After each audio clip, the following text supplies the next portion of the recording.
Prince Harry is back, standing tall, speaking truth, and walking in the legacy of his beloved mother, Princess Diana. And let me tell you something. No amount of press attacks, royal snubs, or legal setbacks can dim the light of a man who is clearly determined to change the world for the better. On May 6th, a day that holds deep personal meaning, it's his son Archie's birthday and the anniversary of his father King Charles's coronation, Prince Harry made his first public appearance since that explosive BBC interview and the court's shameful decision to deny his appeal for security in the UK. But did Harry back down? Did he hide? Did he play it safe? Absolutely not. He stepped forward, with purpose, with power, and with the memory of his mother shining bright in his heart. Prince Harry flew to Las Vegas, not for a party, not for a publicity stunt, but to support the Diana Award, the only charity created in memory of his mother, Princess Diana. This isn't some PR gimmick, this is legacy work, this is soul work, and this is what leadership looks like. At the ServiceNow Knowledge 2025 conference, Harry joined Dr. Tessie Oho, the CEO of the Diana Award, to launch a powerful new campaign, Invest in the Next Generation. This initiative calls on businesses around the world to invest not just money but belief, trust, and opportunity in young people who are ready to lead. Let's just pause right there. While the British press continues its obsession with tearing Harry down, calling him disgraced or irrelevant, here he is being invited to speak to global leaders, to corporate executives, to change-makers, because they see what the tabloids refuse to admit. Prince Harry is a force for good, and his influence is only growing. During the panel discussion, Harry sat alongside two extraordinary young Diana Legacy Award winners, Sikander Sunny Khan from Michigan and Christina Williams from Jamaica. These are young people who face challenges, and instead of giving up, they rose, they led, they inspired, just like Harry. Harry spoke with the passion of a man who has lived through the fire and come out stronger. He said, "Far too many young people are locked out of leadership pipelines because we've failed to build truly inclusive and accessible pathways." And he's absolutely right. This is a man who understands the barriers, and who's actively tearing them down. He went on to say, "This generation isn't waiting for permission to lead, they are already doing it." And that line, that's not just inspiration, that's a call to action. That's a challenge to the status quo. And coming from Harry, it hits different. Because we've seen how he was told to wait, to fall in line, to shut up and smile. And instead he chose truth, he chose purpose, he chose freedom. But of course, back in the UK, the narrative is twisted. Just days before this incredible appearance, Prince Harry's appeal to restore his right to security in his own country was denied. Again. Let that sink in. A son of the king, a decorated war veteran, a public figure facing documented threats, and they're saying he doesn't deserve security? And you know what the most painful part is? He wasn't asking for royal privilege, he was asking for the ability to keep his wife and children safe when they visit the country he still calls home. In his own words from the BBC interview, he said, "I can't see a world in which I would be bringing my wife and children back to the UK at this point." Can we blame him? How can anyone call themselves civilized while telling a man that his family's safety isn't worth protecting? Harry said something so powerful. "I love my country, I always have done, despite what some people in that country have done." And there it is. The heartbreak, the patriotism, the clarity. This isn't about revenge. This is about responsibility. Harry misses the UK. He wants to show his children where he grew up, the traditions, the countryside, the places he loved. But instead, he's forced to stay away, not by choice, but by a system that continues to punish him for daring to chart his own path. Yet even in the face of that rejection, Harry didn't wallow. He didn't retaliate. He got to work. He flew to Vegas, not to escape, but to serve. He stood beside young leaders, reminding us all that hope is alive, that change is possible, and that the next generation can do better than the last. And let's not forget, while certain people in royal circles chose to spend that day polishing their crowns, Harry spent May 6th honoring his mother, empowering youth, and celebrating his son. Meghan Markle, meanwhile, marked their son Archie's 6th birthday with a beautiful new photo shared on Instagram. A simple, graceful act of love that reminded us how she and Harry continue to center their children's happiness and well-being above all else.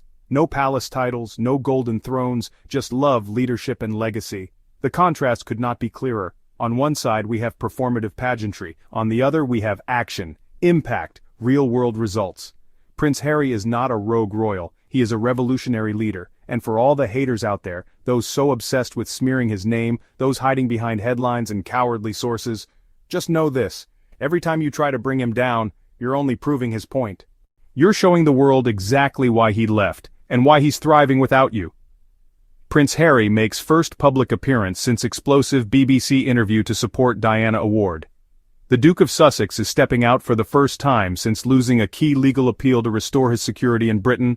Prince Harry is in Las Vegas to support the only charity established in memory of his mother, Princess Diana.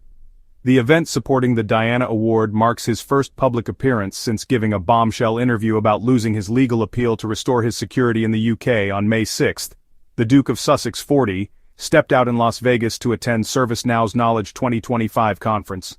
People exclusively confirmed that he would join Diana Award CEO Dr. Tessie Oho at the summit to launch the charity's Pledge to Invest initiative, a campaign encouraging businesses to invest in the next generation of youth leadership. At the event, Harry took part in a discussion hosted by two Diana Legacy Award recipients, Sikander Sunny Khan from Michigan and Christina Williams from Jamaica. The conversation focused on youth leadership and how employers can proactively create pathways for young people to enter and thrive in the workplace. Through the Diana Award, I've had the privilege of meeting young people who have turned adversity into action. That's not just inspiring, it's the kind of untapped potential we can't afford to overlook, Harry said. Far too many young people are locked out of leadership pipelines because we've failed to build truly inclusive and accessible pathways. He added, "This generation isn't waiting for permission to lead. They are already doing it. They bring emotional intelligence, social awareness, and an honesty about mental health that previous generations struggled to express. What sets them apart isn't just their boldness, but their refusal to settle for the status quo." Turning to the two Legacy Award winners and panelists, Harry said, "Every single young person has potential. From a younger generation standpoint, in an apathetic world, there's more empathy in this generation than I've ever seen before. When they stand up for themselves and stand up in their communities, that is what we need. We need fearless leadership. So I tip my hat to both of you and what you represent." The Diana Award was founded in 1999, inspired by Princess Diana's faith that young people have the power to change the world. It doubles as one of the only charities that her sons, Prince Harry and Prince William, both still support following the Duke of Sussex's step back from his royal role in the UK in 2020. May 6th is also a meaningful day on the royal calendar, as it marks Prince Archie's 6th birthday, which Meghan Markle marked with a new photo on Instagram, and the 2nd anniversary of King Charles's coronation. Last week, a British judge dismissed Prince Harry's legal appeal to reinstate his automatic state-funded security while in his home country, the latest twist in a case Harry has long been fighting. The Duke of Sussex's legal team has described this legal battle as a fight for his life, and he bared all to the BBC in an interview that aired later in the day on May 2nd. Prince Harry loses critical court appeal for restored UK security. "I can't see a world in which I would be bringing my wife and children back to the UK at this point," he said in a searing revelation about the idea of traveling back without the security protection. The Duke of Sussex and his wife share son Prince Archie and daughter Princess Lilibet, 3. They're going to miss as well everything, he added about his kids, whom he and Meghan are raising in California. "I love my country, I always have done, despite what some people in that country have done." Harry added, "I miss the UK, I miss parts of the UK, of course I do," adding, "I think that it's really quite sad that I won't be able to show my children my homeland." So, to the Royal Sussex squad listening right now, don't be discouraged, don't let the media fool you. Prince Harry and Meghan Markle are doing exactly what they were meant to do. They are living with integrity, leading with heart, and building a future their children can be proud of. Let's uplift them. Let's celebrate them. Let's amplify their message. And if you believe in what we're doing here on Royal Sussex Squad, if you want to keep hearing the truth, keep seeing through the lies, and keep honoring the legacy of Diana, Archie, Lily, Harry, and Meghan, then do your part. Make sure you hit that subscribe button, drop a like, and if you're feeling generous, hit that super thanks and show your support. Every contribution helps us keep the message strong and the truth louder than ever. This is Royal Sussex Squad, where truth reigns and the squad rides strong. Until next time, stand tall, stay fierce, and remember, they can't silence us when we speak as one.